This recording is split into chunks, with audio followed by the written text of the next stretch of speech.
करें भाई उपकार सिंह जी, अभय सिंह जी को, श्री अभय सिंह जी को मुकुट देकर सम्मानित करने का काम करें। इसी में मैं आग्रह करूंगा पलवल के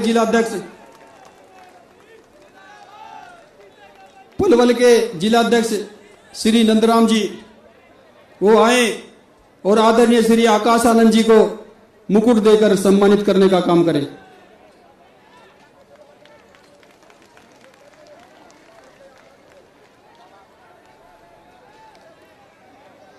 अब मैं निवेदन करूंगा सम्मानित साथियों, कोई भी व्यक्ति जब भी हमारे अतिथिगण बोलने का काम करे या मुख्य अतिथिगण बोलने का काम करे, कोई भी व्यक्ति पंडाल में हुटिंग करने का काम नहीं करेगा।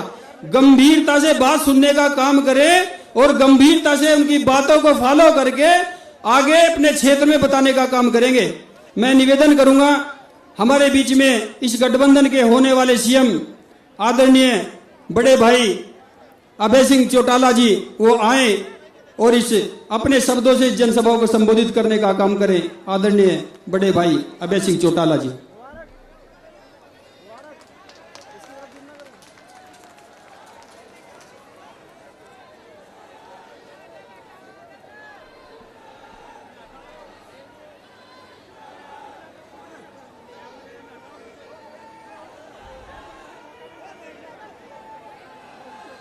बहुत ही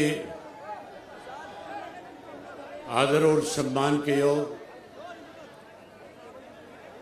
उत्तर प्रदेश की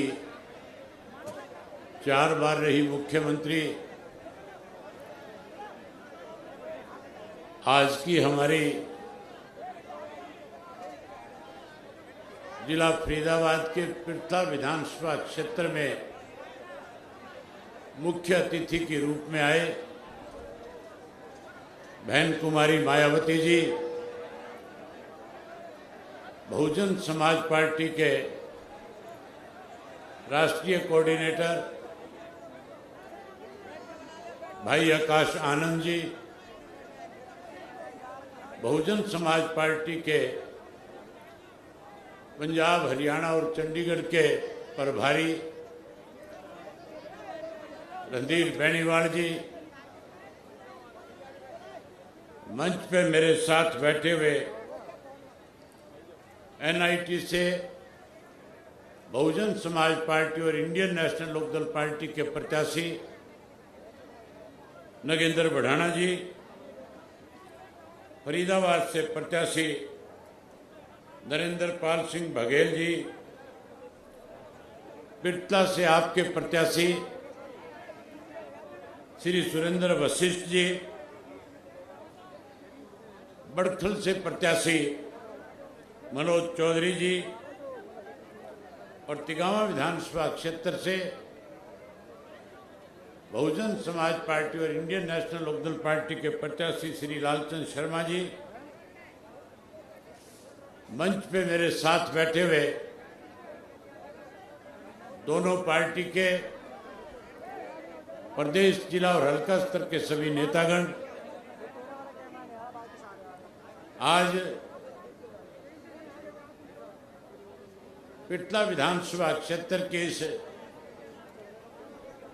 चुनावी सभा में आए हुए आदरणीय बुजुर्गों, नौजवान साथियों, सम्मान के योग्य माताओं, बहनों, पत्रकार, छायाकार दोस्तों, 5 तारीख को हरियाणा की विधानसभा के चुनाव होने जा रहे हैं। आप लगातार पिछले 20 वर्षों से संन्यास के रूप में अनेक बाधाएं आपके बीच में कांग्रेस के पहले 10 साल के राज में आई और अब पिछले 10 वर्षों से भारतीय जनता पार्टी सत्ता में है। साथियों, लोग बदलाव चाहते हैं, भारतीय जनता पार्टी को सत्ता से बाहर करना चाहते हैं, वहीं कांग्रेस पार्टी को सत्ता से दूर रखना चाहते हैं। पहले 10 वर्ष जो कांग्रेस पार्टी का राज था, खास करके एनसीआर का जो इलाका था, दिल्ली के चारों तरफ का जो हरियाणा था, जो हरियाणा राज्य कृषि प्रधान प्रदेश था, कांग्रेस के राज में भूपेंद्र सिंह हुड्डा ने उस कृषि प्रधान देश को सीएलयू प्रधान देश बनाने का काम किया। यहाँ के किसानों की बेशम कीमती जमीन को दफा 4-6 के नोटिस दे करके किसान को आण होने पौने दाम पे बेचने पे मजबूर किया। जब किसान के हाथ से बिल्डर ने जमीन ले ली तो फिर 4-6 के नोटिस वापिस लेकर के उस जमीन पे बिल्डरों को सेक्टर काटने की अनुमति दे दी। उस पर बड़ी बड़ी सोसाइटियां बनाने की अनुमति दे दी। लोग 10 साल में परेशान हो गए थे। कांग्रेस पार्टी ने न केवल हरियाणा प्रदेश के अंदर भ्रष्टाचार को बढ़ावा दिया, बल्कि पूरे देश में अनेक ऐसे घोटाले किए थे जिससे हमारा देश पूरी दुनिया में बदनाम हुआ था। देश के लोगों ने मन बना लिया था कि हम हर हालत में कांग्रेस को सत्ता से बाहर करेंगे। जहां कांग्रेस को सत्ता से बाहर कर रहे थे, वही भारतीय जनता पार्टी के वायदों में आकर के कहीं भाजपा की देश में सरकार बनाने का काम किया। मोदी जी वायदा कर रहे थे, कह रहे थे अगर हमारी सरकार बनी तो कांग्रेस के समय में जो इस देश से धन लूट करके विदेश के बैंकों में जमा कराया गया, हम उस काले धन को वापस लाएंगे और हर व्यक्ति के खाते में 15-15 लाख रुपए जमा करा देंगे। बहुत बड़ा वायदा था। आम आदमी सोच रहा था तू कर्ज मुक्त हो जाएगा, तू खुशहाल हो जाएगा। वहीं किसान का वोट कैसे लिया जाए, किसान से वायदा किया और कहा स्वामीनाथन की रिपोर्ट लागू करेंगे, एमएसपी का कानून बना देंगे, और वायदा किया और कहा था कि 2022 में किसान की फसल के दाम 2 गुना कर देंगे। साथियों, समय बीतता गया। 2022 में किसान की फसल के दाम 2 गुना करने की बजाय 3 कृषि के काले कानून बना दिए थे। 13 महीने किसान को दिल्ली के चारों तरफ हरियाणा के लगते हुए जो बॉर्डर थे, लाखों की संख्या में घर बार परिवार बच्चे छोड़ करके आंदोलन करने के लिए मजबूर होना पड़ा। 750 से ज्यादा किसानों ने शहादत दी। वादा किया था पढ़े लिखे नौजवान के साथ कि 2 करोड़ को हर वर्ष नौकरी देंगे, महंगाई कम करेंगे। आज देश में भारतीय जनता पार्टी की सरकार बनने के बाद महंगाई बढ़ी है, भ्रष्टाचार बढ़ा है, हरियाणा में कानून व्यवस्था खत्म हो गई है। वहीं उसके साथ साथ पढ़े लिखे नौजवान को रोजगार नहीं है। आज इसीलिए हरियाणा प्रदेश का नौजवान अपनी बेशम कीमती जमीन बेच करके विदेशों को पढ़ाई के लिए, नौकरी के लिए पलायन करने का काम कर रहा है। मैंने पूरे हरियाणा का भ्रमण किया। कोई गांव ऐसा नहीं है जिस गांव से सैकड़ों की संख्या में बच्चे जमीनें बेच बेच करके डोंकी वीजा के साथ विदेशों का पलायन ना कर गए हो। ये केवल सरकार की गलत पॉलिसी की वजह से हुआ। वहीं जहां हरियाणा दूध दही के मामले में पूरे देश और दुनिया में जाना जाता था, आज उस हरियाणा प्रदेश में नशा का बेशुमार मार बढ़ा हुआ है, अपराध बढ़े हैं।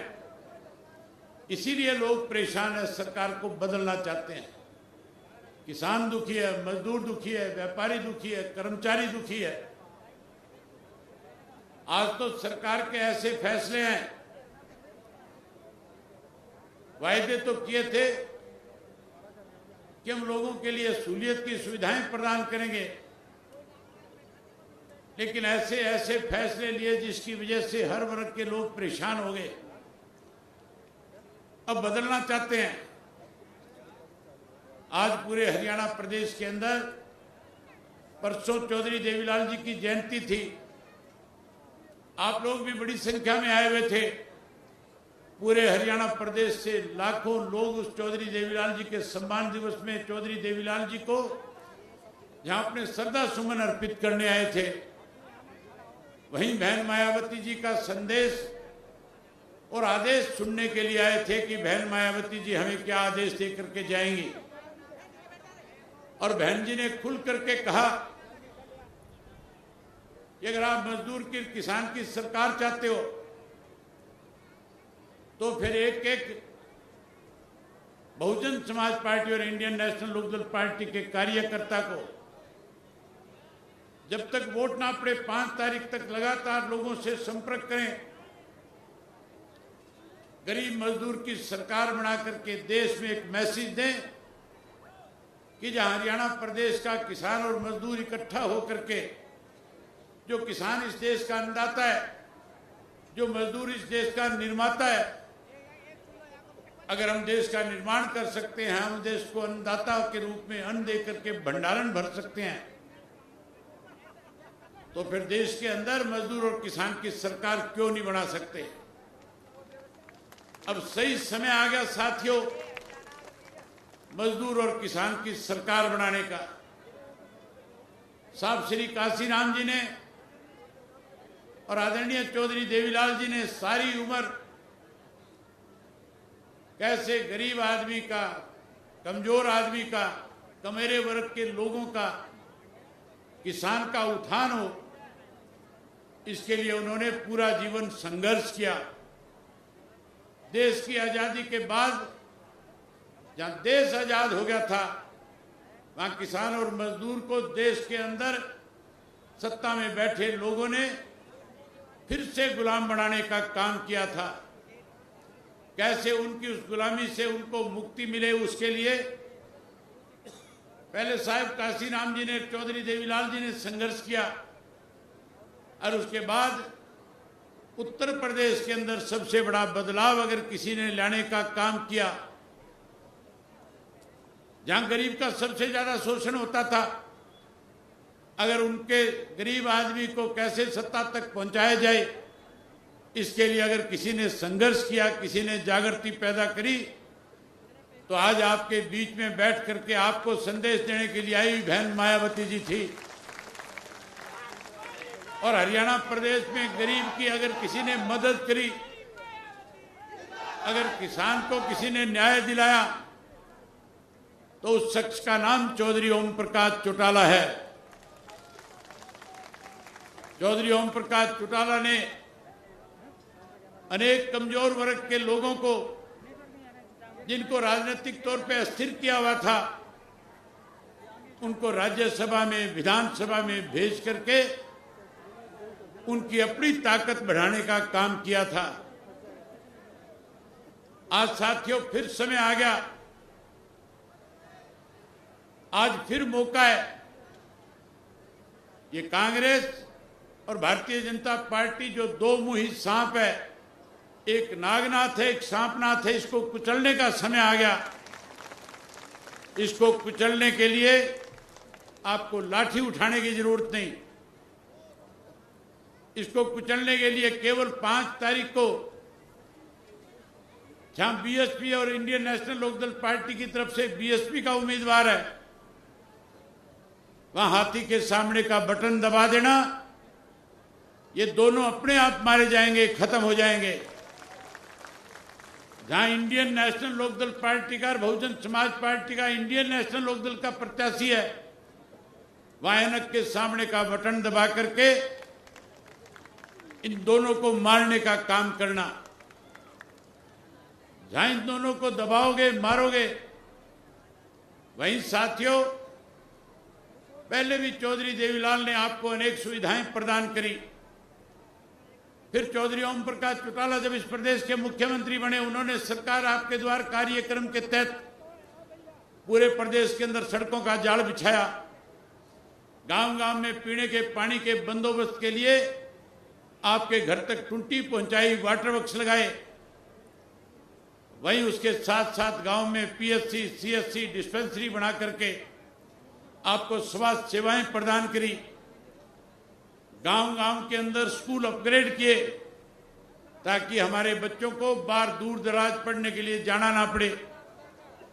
आज इस सरकार ने स्कूल बंद कर दिए, स्वास्थ्य केंद्र बंद कर दिए, सड़कें टूटी पड़ी है, बेहाल है, बिजली महंगी हो गई, पीने का स्वच्छ पानी नहीं है। आज बीजेपी के लोग, कांग्रेस के लोग इश्तेहार देते हैं, वायदे करते हैं, लेकिन साथियों सत्ता में आने के बाद ना भाजपा ने अपना मैनिफेस्टो लागू किया, ना कहीं बीजेपी ने आपको सुविधाएं प्रदान करी। अगर मैनिफेस्टो किसी ने लागू किया हुआ वायदा पूरा किया तो हरियाणा में इंडियन नेशनल लोकदल पार्टी ने किया। और उदाहरण है आपके सामने बहन जी, आपके साथ सटा हुआ उत्तर प्रदेश है।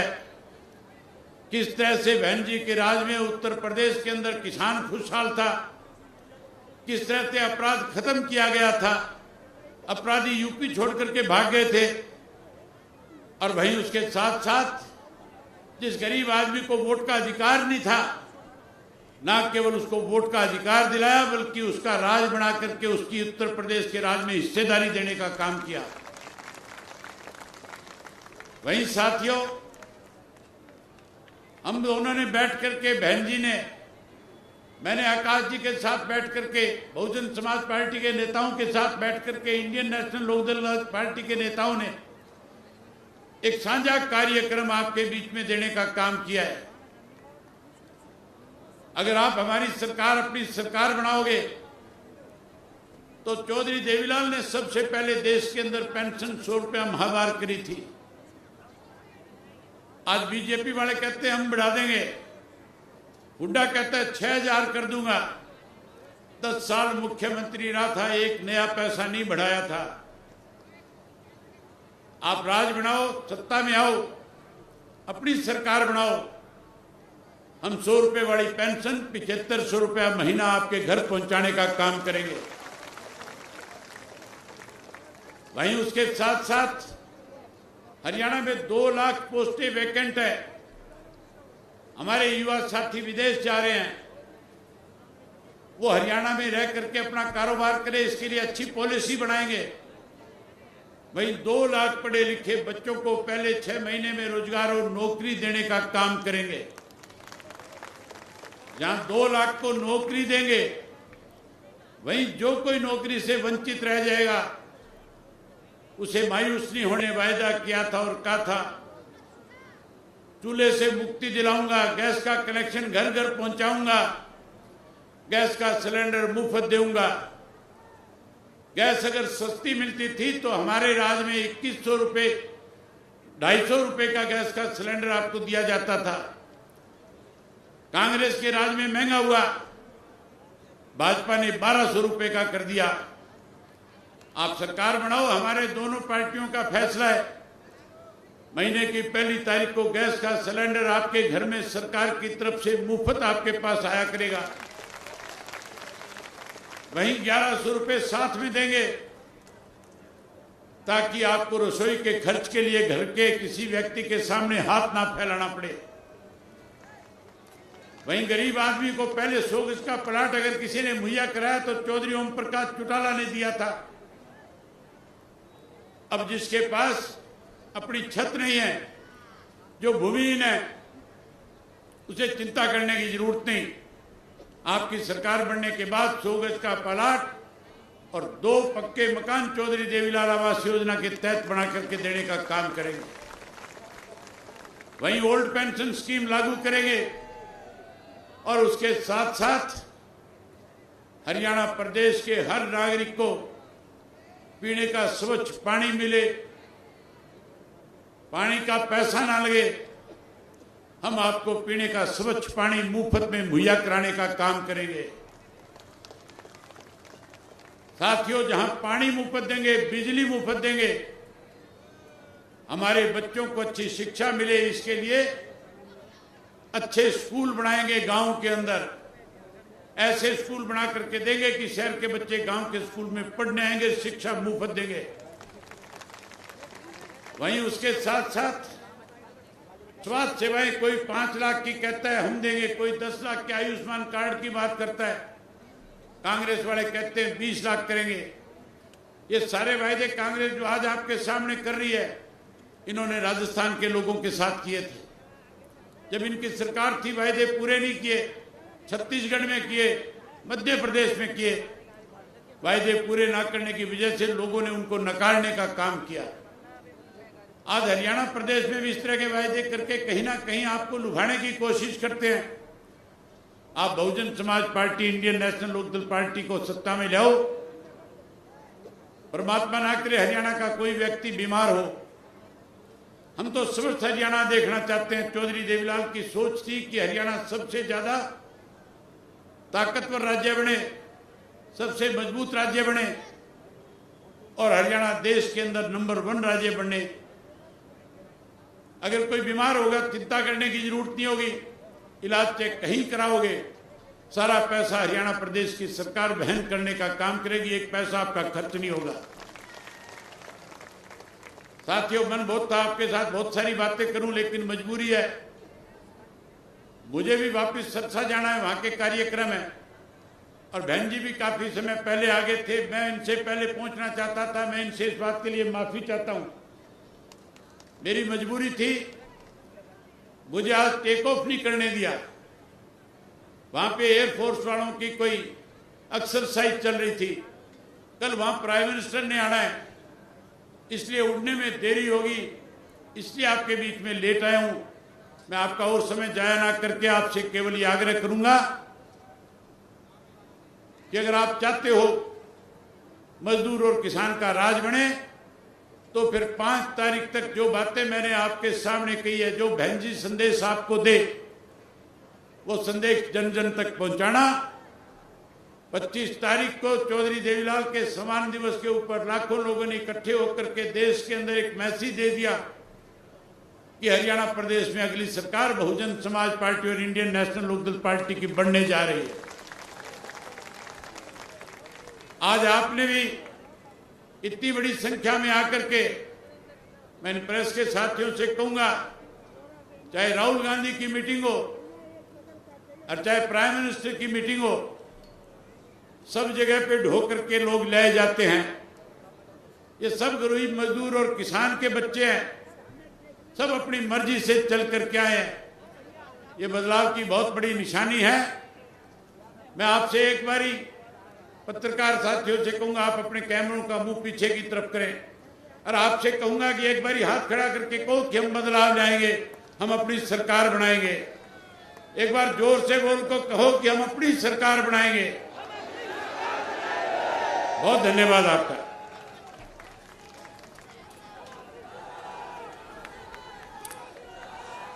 अब मैं आपके बीच में बहुजन समाज पार्टी की राष्ट्रीय अध्यक्ष, देश के सबसे बड़े सूबे उत्तर प्रदेश की 4 बार रही मुख्यमंत्री, इस देश के मजलूमों, पीड़ितों, गरीबों, शोषितों की मसीहा, सर्वे समाज के मान और सम्मान की प्रतीक आदरणीय बहन कुमारी मायावती जी से निवेदन पूर्वक आग्रह करूंगा कि आए और अपने शब्दों से इस जनसभा को संबोधित करने का काम करें। आदरणीय बहन कुमारी मायावती जी।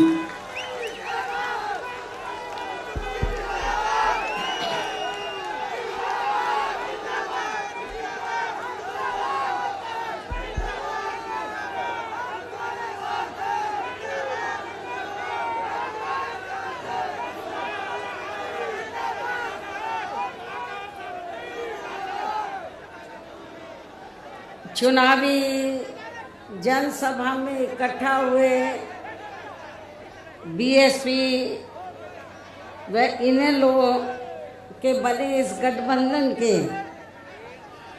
सभी छोटे बड़े पदाधिकारी, नेता एवं कार्यकर्तागण, आज आप लोग यहाँ हरियाणा प्रदेश में विधानसभा के लिए हो रहे आम चुनाव में अपने गठबंधन के उम्मीदवारों के समर्थन में हमें सुनने के लिए यहाँ इकट्ठा हुए हैं, तो उसके लिए मैं आप सभी लोगों का हार्दिक दिल से आभार प्रकट करती हूँ, जिनको कामयाब बनाने के लिए भारतीय राष्ट्रीय लोकदल के वरिष्ठ राष्ट्रीय महासचिव चौधरी अभय चौटाला जी व इनके सभी साथीगण तथा बीएसपी के भी नेशनल कोऑर्डिनेटर श्री आकाश आनंद व यहाँ के संयोजक श्री रणधीर बेनीवाल और इनके भी सभी साथीगण पूरे जी जान से लगे हैं। और अब मैं आप लोगों का ध्यान यहाँ हरियाणा प्रदेश में विधानसभा के लिए हो रहे आम चुनाव में अपने इस बने गठबंधन की सरकार बनाने को लेकर कुछ जरूरी बातों की तरफ दिलाना चाहती हूँ। और इस संबंध में हमारी पार्टी का ये कहना है कि अपने देश को आज़ाद हुए व भारतीय संविधान को भी लागू हुए अब वर्षों बीत चुके हैं, और इस लंबी अवधि में केंद्र व आपके हरियाणा प्रदेश में भी विभिन्न विरोधी पार्टियों की सरकारें रही हैं।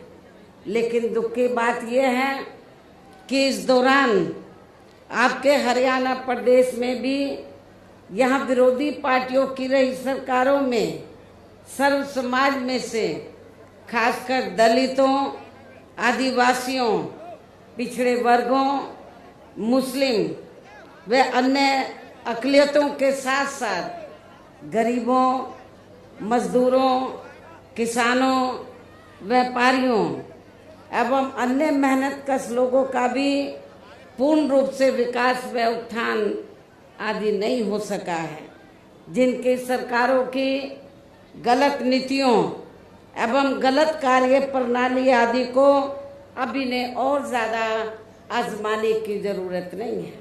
और इस मामले में खास तौर से मैं दलितों, आदिवासियों व अन्य पिछड़े वर्गों के लोगों को ये बताना चाहूँगी कि इन वर्गों को यानी कि पूरे देश में SC, ST और OBC अनुसूचित जाति, जनजाति व अन्य पिछड़े वर्गों के लोगों को परम पूज्य बाबा साहब डॉक्टर भीमराव अंबेडकर के कड़े संघर्ष एवं अथक प्रयासों से भारतीय संविधान में मिले कानूनी अधिकारों में से विशेषकर सरकारी नौकरियों में जो इन्हें आरक्षण की सुविधा मिली है, तो उसे यहाँ पहले कांग्रेस की और अब बीजेपी की तथा अन्य पार्टियों की भी रही सरकारों की जातिवादी सोच व मानसिकता के चलते इन्हें यह आरक्षण का पूरा लाभ नहीं मिल पा रहा है। ये पार्टियां इन्हें यह आरक्षण का पूरा लाभ नहीं दे पा रही हैं, और अब तो इनके इस आरक्षण को ये पार्टियां मान्य कोर्ट की आड़ में इसे प्रभावहीन बनाने में व खत्म करने की भी पूरी कोशिश में लगी हुई है। और इसका खास उदाहरण दिनांक 1 अगस्त 2024 को माननीय सुप्रीम कोर्ट का दिया गया निर्णय है, फैसला है, जिसमें माननीय सुप्रीम कोर्ट ने SC व ST के आरक्षण में वर्गीकरण व क्रीमी लेयर आदि को लागू करने की बात कही है। और यदि इन वर्गों के आरक्षण के मामले में केंद्र की वर्तमान भाजपा सरकार की भी नीति व नीयत साफ होती, तो फिर ये सरकार जो वर्तमान केंद्र की भाजपा सरकार है, तो फिर ये सरकार माननीय सुप्रीम कोर्ट के आरक्षण को लेकर आए इस निर्णय को बिना कोई देरी किए हुए उसे निष्प्रभावी बनाने व पूर्व की स्थिति में लाने के लिए संसद का विशेष सत्र बुलाकर फिर संवैधानिक संशोधन विधेयक जरूर लाती। यदि वर्तमान केंद्र की भाजपा की सरकार की नीयत साफ होती आरक्षण के मामले में, माननीय सुप्रीम कोर्ट ने जो निर्णय दिया है तो वो उस निर्णय से आपका जो आरक्षण है आगे चलकर अब ये ना के बराबर रह जाएगा और आपको कोई ज़्यादा लाभ मिलने वाला नहीं है। तो जो अभी तक आपको ये सुविधा मिल रही थी तो उस स्थिति में लाने के लिए तो फिर सुप्रीम कोर्ट का निर्णय है, तो इसको कौन बदल सकता है? इसको सेंटर की सरकार बदल सकती है। वर्तमान में केंद्र की सरकार किसकी है? भारतीय जनता पार्टी की। हमने भारतीय जनता पार्टी की सरकार को ये कहा कि यदि आपकी दलितों, आदिवासियों और अन्य पिछड़े वर्गों के मामले में, खासकर SC ST के आरक्षण के मामले में यदि नीति आपकी स्पष्ट है, सोच सही है, तो फिर आपको जो माननीय सुप्रीम कोर्ट ने 1 अगस्त 2024 को जो निर्णय दिया है जिससे SC ST का आरक्षण निष्प्रभावी हो गया है और ये फिर खत्म हो जाएगा, तो फिर इसको प्रभावी बनाने के लिए और पूर्व की स्थिति में लाने के लिए फिर केंद्र सरकार की जिम्मेवारी बनती है कि वो पार्लियामेंट का विशेष सत्र बुलाए और विशेष सत्र बुलाकर उसमें संवैधानिक संशोधन विधेयक लाए। और उसमें फिर हम देखते हैं कांग्रेस और पूरा विपक्ष तो वो आपको सपोर्ट करता है नहीं करता है। जिन्होंने संविधान बचाने और आरक्षण को बचाने के नाम पर पूरे देश में दलितों, शोषितों को, पिछड़ों को गुमराह करके इनका वोट तो ले लिया, लेकिन जब माननीय सुप्रीम कोर्ट ने जजमेंट दिया तो जजमेंट के बाद इनको सांप सूंघ गया है। ये सारी विपक्ष की पार्टियां, कांग्रेस और इनका इंडिया गठबंधन सब चुप है, कुछ बोलने के लिए तैयार नहीं है। लेकिन हमारे लोगों ने भी बहुत बड़ी गलती की, उनके बहकावे में आ गए। संविधान बचाने के नाम पर, आरक्षण बचाने के नाम पर उनके बहकावे में आकर अपनी पार्टी BSP को भी किनारे कर दिया और इंडिया गठबंधन को वोट दे दिया लोकसभा चुनाव में। लेकिन अब क्या हो रहा है?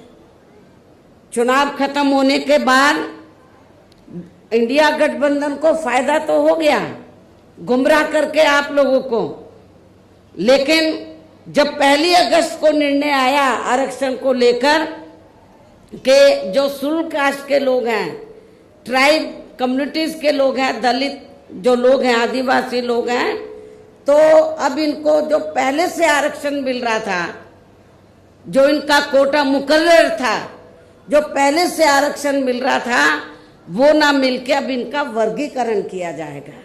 जिनको जरूरत है उनको दिया जाएगा और शुल्क कास्ट में जो जातियां मजबूत होगी उनको किनारे कर दिया जाएगा।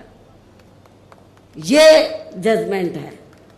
लेकिन ये आप लोगों को मालूम होना चाहिए कि जिन शुल्क कास्ट में जो जातियां कुछ आगे भी बढ़ी हैं, मुश्किल से 5-6% लोग बढ़े हैं, बाकी लोगों की सामाजिक, आर्थिक और शैक्षणिक स्थिति में अभी कोई ज़्यादा बदलाव नहीं आया है।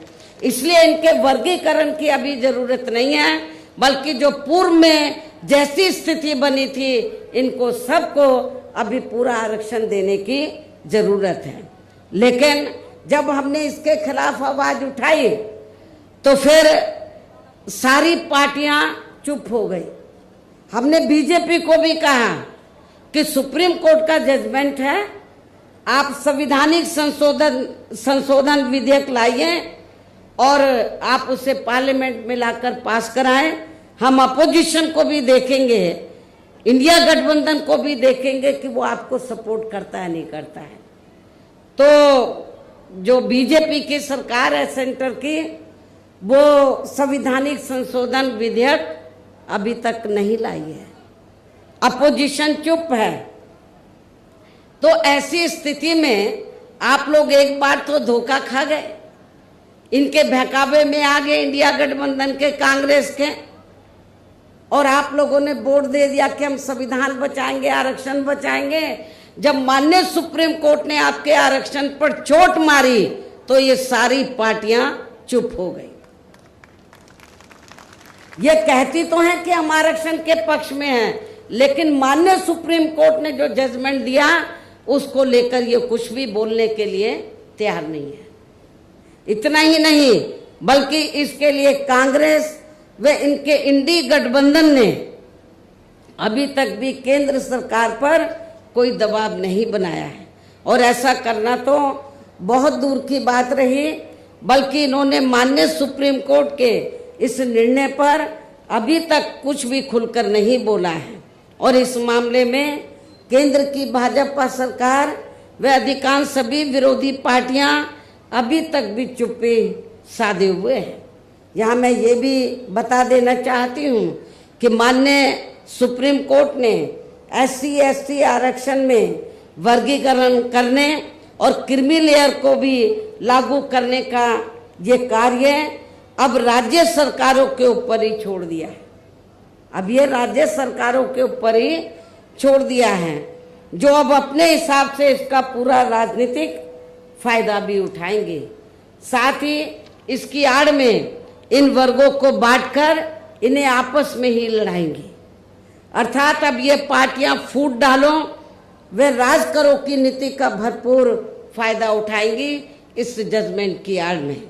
जबकि संविधान के मुताबिक अभी तक क्या था ये जजमेंट आने से पहले, जबकि संविधान के मुताबिक किस जाति को SC व ST की सूची में शामिल करना है या नहीं करना है, तो इसका ये अधिकार अभी तक केवल संसद, किसको था, पार्लियामेंट को था, संसद व माननीय राष्ट्रपति जी को ही दिया हुआ था संविधान के मुताबिक, जिसे 1 अगस्त 2024 को माननीय सुप्रीम कोर्ट के आए निर्णय के जरिए इसे अब वापस लेकर सीधे ही राज्य सरकारों को दे दिया है, जिससे अब इन वर्गों के साथ काफी ज्यादती होगी।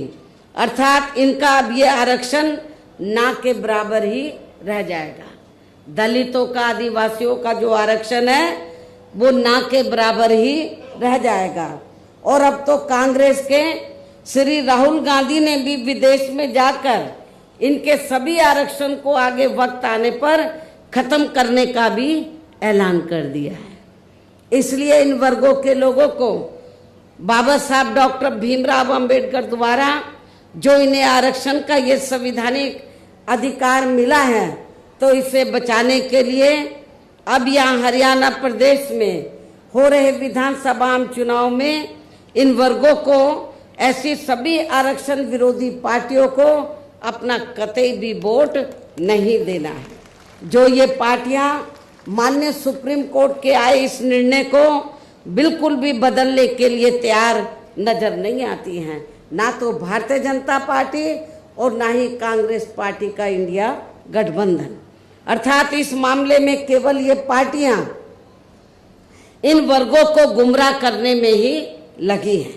ऐसी स्थिति में अब इन वर्गों को यहाँ विधानसभा के हो रहे आम चुनाव में अपने बने इस गठबंधन की ही सरकार बनाकर, क्योंकि ये लोग जो जजमेंट आया माननीय सुप्रीम कोर्ट का रिजर्वेशन को लेकर, इसको ये अभी तक भी बदलने के लिए तैयार नहीं है, ना कांग्रेस ना बीजेपी।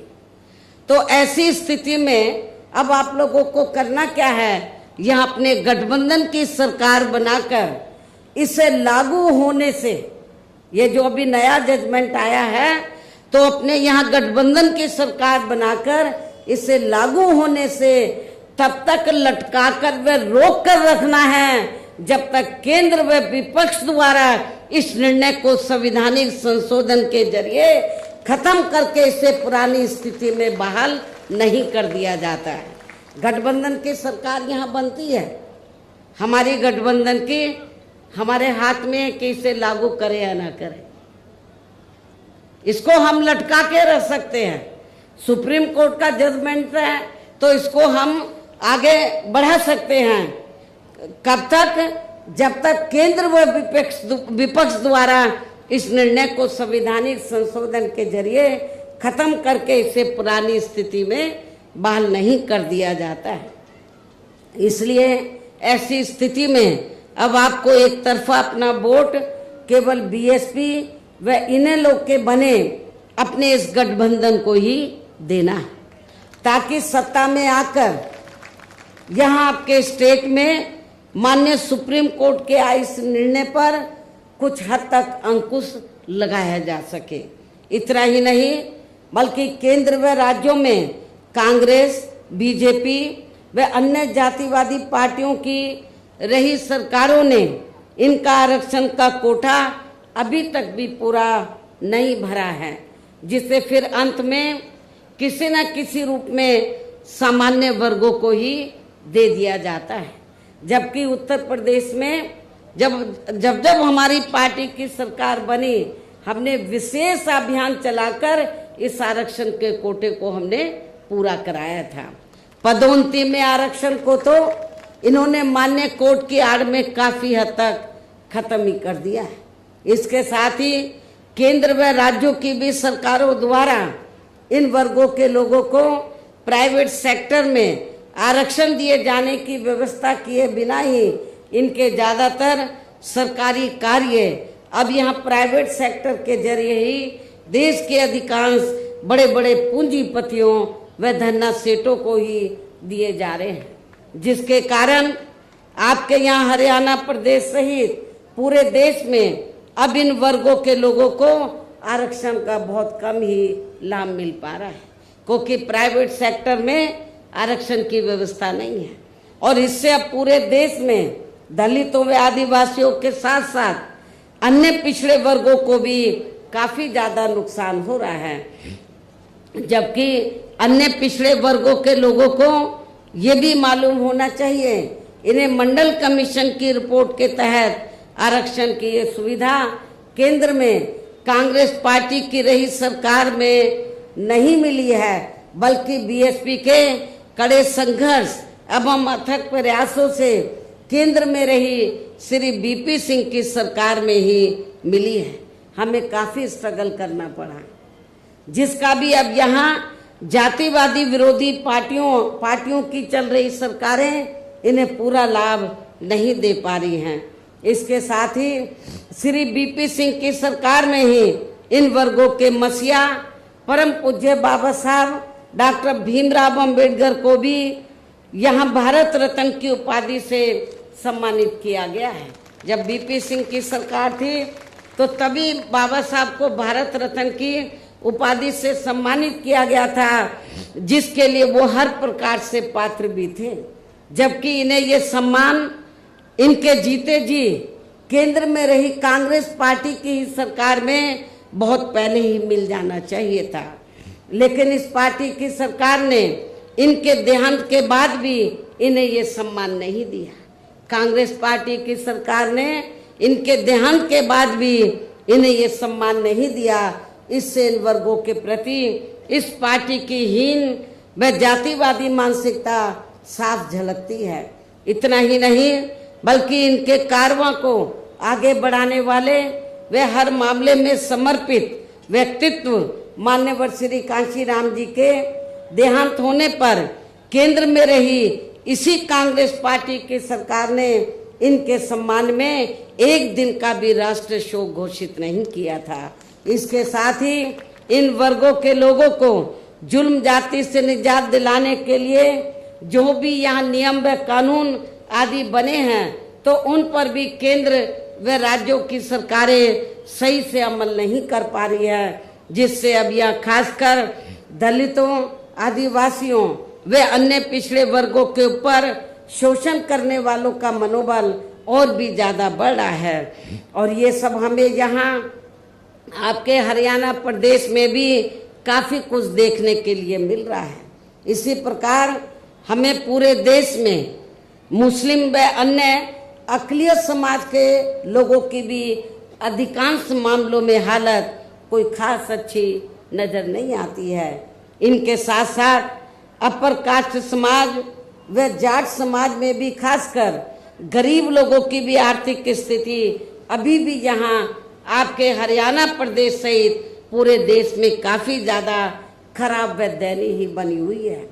इनके अलावा आपके हरियाणा प्रदेश सहित पूरे देश में सर्व समाज में से विशेषकर यहाँ गरीब, मजदूर, किसान, कर्मचारी, व्यापारी एवं अन्य मेहनतकश लोग भी अपनी विभिन्न समस्याओं को लेकर अभी भी हमें काफी ज्यादा दुखी ही नजर आते हैं।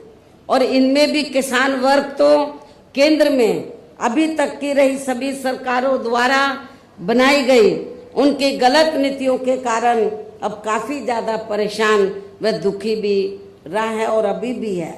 लेकिन इन सब की मुख्य वजह हमारी पार्टी केंद्र में व आपके हरियाणा प्रदेश में भी यहाँ अब तक की अधिकांश रही विरोधी पार्टियों की सरकारों की गरीब व किसान विरोधी तथा इनकी जातिवादी, पूंजीवादी व संकीर्ण मानसिकता के तहत बनाई गई उनकी गलत नीतियों व गलत कार्य प्रणाली को ही काफी हद तक जिम्मेवार मानकर चलती है।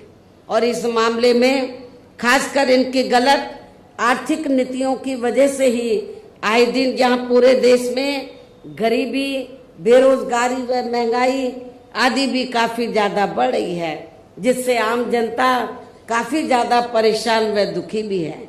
इसके साथ साथ अभी भी अपने देश में भ्रष्टाचार हर स्तर पर काफी ज्यादा फैला हुआ है, जिससे आपका खुद का अपना हरियाणा प्रदेश भी अछूता नहीं रहा है।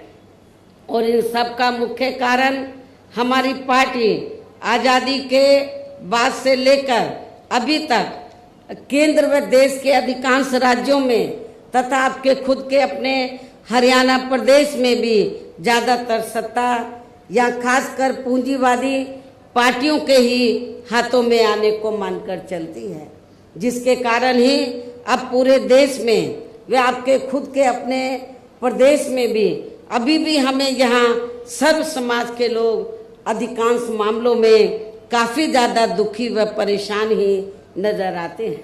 जबकि पूरे देश में बीएसपी ही अकेली एक ऐसी पार्टी है जो विरोधी पार्टियों की तरह देश के बड़े बड़े पूंजीपतियों व धन्ना सेठों की आर्थिक मदद से नहीं बल्कि अपनी पार्टी के ही आम कार्यकर्ताओं की आर्थिक मदद से चुनाव लड़कर यहाँ केंद्र व राज्यों की भी सत्ता में आना चाहती है, ताकि हमारी पार्टी सत्ता में आने के बाद फिर बिना किसी दबाव के वे आजाद होकर सर्व समाज के लोगों की सभी समस्याओं का समाधान करके उन्हें हर मामले में वे हर स्तर पर यह खुशहाल बना सके। और इसी आधार पर चलकर ही आबादी के हिसाब से देश के सबसे बड़े प्रदेश उत्तर प्रदेश में, आपका पड़ोसी राज्य है उत्तर प्रदेश, तो देश के सबसे बड़े प्रदेश उत्तर प्रदेश में 4 बार हमारी पार्टी ने अपने नेतृत्व में वहाँ सरकार भी बनाई है। और हमने अपनी सभी चारों रही सरकारों में अपनी पार्टी की विचारधारा एवं सिद्धांतों के तहत चलकर वैसे तो वहाँ सर्व समाज के हितों का पूरा ध्यान रखा है, लेकिन सभी मामलों में प्राथमिकता पहले हमने वहाँ सर्व समाज में से विशेषकर उन दलितों, आदिवासियों, पिछड़े वर्गों व अकलियत समाज को दिया है तथा अन्य समाज में से गरीब एवं असहाय लोगों को ही दिया है, जिनकी यहाँ हर मामले में व हर स्तर पर सभी विरोधी पार्टियों की रही सरकारों में उनकी हीन, जातिवादी, संकीर्ण व पूंजीवादी सोच होने के कारण काफी ज्यादा उपेक्षा की गई है। इसके साथ साथ हमने उत्तर प्रदेश में, आपको मैं ये बताना चाहती हूँ कि हमने उत्तर प्रदेश में गरीब एवं बेरोजगार लोगों को दूसरी पार्टियों की रही सरकारों की तरह मामूली सा बेरोजगारी भत्ता न देकर उन्हें बड़ी तादाद में सरकारी एवं गैर सरकारी क्षेत्रों में स्थायी रोजगार भी उपलब्ध कराए।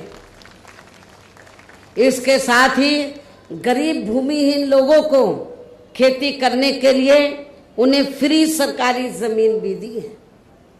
और जो गरीब आवासहीन लोग थे तो सरकारी खर्चे से उनके हमने 2-2 कमरों के पक्के मकान भी बनाकर दिए हैं और वहाँ पर सभी सुविधाओं का प्रबंध भी किया है, हॉस्पिटल का, स्कूल्स का, और भी जो जरूरी आपकी ज़रूरतें हैं तो उनका हमने वहाँ पर प्रबंध भी किया है, जिससे वहाँ लाखों गरीब लोगों को काफ़ी ज़्यादा फायदा पहुँचा है। शहरों व देहातों को भी विकसित किया गया है। आप लोगों को ये मालूम है कि शहरों और देहातों में जहाँ वीकर सेक्शन के कमज़ोर तबके के लोग रहते हैं वहाँ घुसते ही मालूम पड़ जाता है कि यहाँ पर अपने समाज के लोग रहते हैं। इतनी खराब हालत होती है, क्योंकि जो पार्टियां अभी तक सत्ता में रही तो उन्होंने आपकी बस्तियों को डेवलप नहीं किया, लेकिन जब हमारी सरकार बनी तो हमने देहातों को डॉक्टर अंबेडकर ग्राम विकास योजना के तहत और शहरों में दलित बस्तियों को मान्यवर श्री कांशीराम जी शहरी समग्र विकास योजना के तहत उनको डेवलप किया, विकसित किया।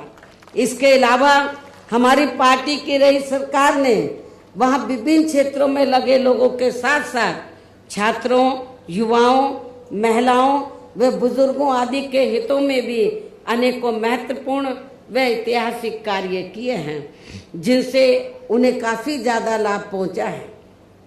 किसानों की भी अधिकांश समस्याओं का काफ़ी हद तक समाधान किया गया है तथा उनकी फसलों का भी उन्हें समय से उचित दाम दिया गया है।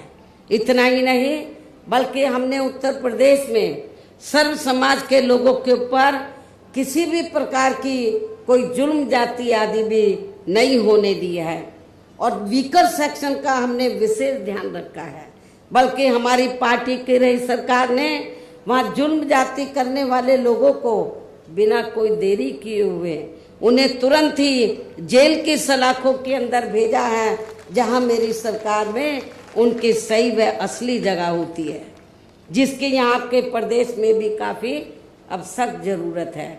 इसके साथ ही हमारी पार्टी की रही सरकार ने अपने देश में दलित एवं अन्य पिछड़े वर्गों में समय समय पर जन्मे यहाँ महान संतों, गुरुओं व महापुरुषों में भी खासकर महात्मा ज्योतिराव फूले, श्री छत्रपति शाहू जी महाराज, श्री नारायणा गुरु, बाबा साहब डॉक्टर भीमराव अंबेडकर एवं मान्यवर श्री कांशीराम जी आदि को भी विभिन्न रूपों में पहली बार वह पूरा आदर सम्मान दिया है, जिन्हें विरोधी पार्टियों के लोग अभी तक भी आसानी से पचा नहीं पा रहे हैं। इस प्रकार से उत्तर प्रदेश में हमारी पार्टी ने अपने सभी चारों रे शासनकाल के दौरान वहाँ हर मामले में व हर स्तर पर सर्व समाज के लोगों को काफ़ी बेहतरीन सरकार दी है।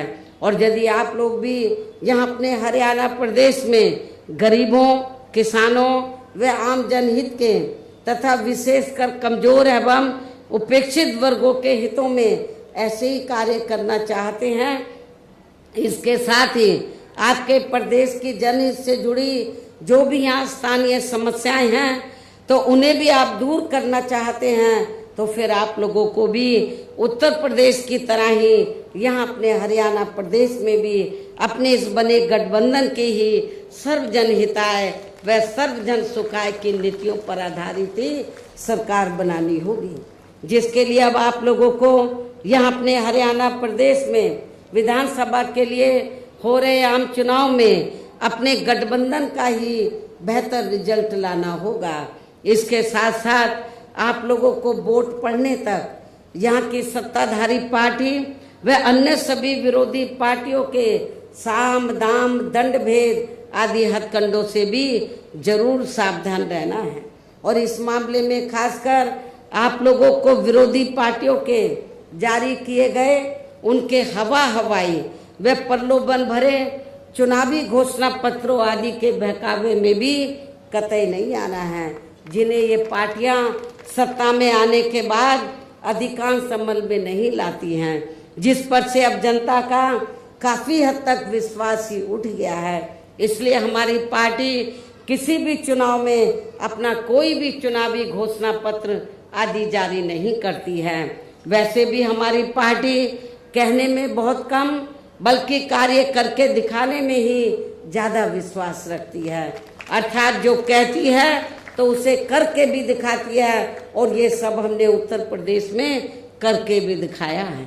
और अब संक्षेप में मेरा यही कहना है कि आप लोगों को अपने खुद के व अपने हरियाणा प्रदेश के भी हित में यहाँ बीएसपी व इनेलो के बने अपने इस गठबंधन की ही सरकार बनाना बहुत जरूरी है। और अब आप लोगों को अपने इस गठबंधन के ही उम्मीदवारों को ज़्यादा से ज़्यादा कामयाब बनाना है, जिसके लिए बीएसपी के उम्मीदवारों को हाथी चुनाव चिन्ह के सामने वाले बटन को दबा के तथा भारतीय राष्ट्रीय लोक दल के उम्मीदवारों को चश्मा चुनाव चिन्ह के सामने वाले बटन को दबा के इन्हें जरूर जिताना है।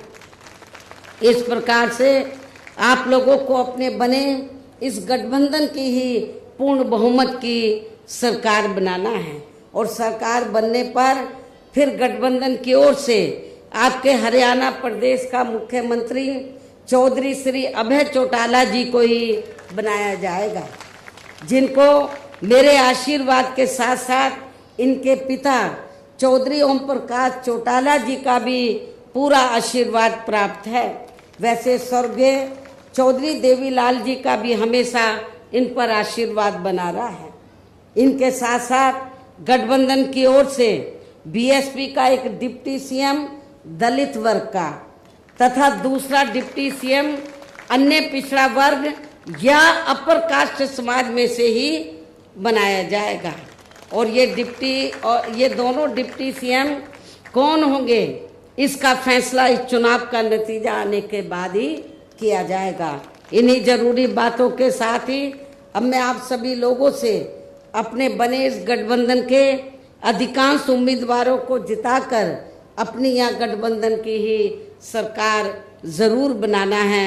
इस उम्मीद के साथ ही अब मैं केंद्र सरकार से देश में जातीय जनगणना कराने के लिए भी विशेष अनुरोध करती हूँ, जिसको पहले केंद्र में रही कांग्रेसी सरकार ने और अब वर्तमान में चल रही बीजेपी की सरकार ने भी इसे अभी तक भी लटका के रखा हुआ है, जो उचित नहीं है। इसके लिए भी इनसे विशेष आग्रह के साथ ही अब मैं अपनी बात यही समाप्त करती हूँ। धन्यवाद। जय भीम व जय भारत।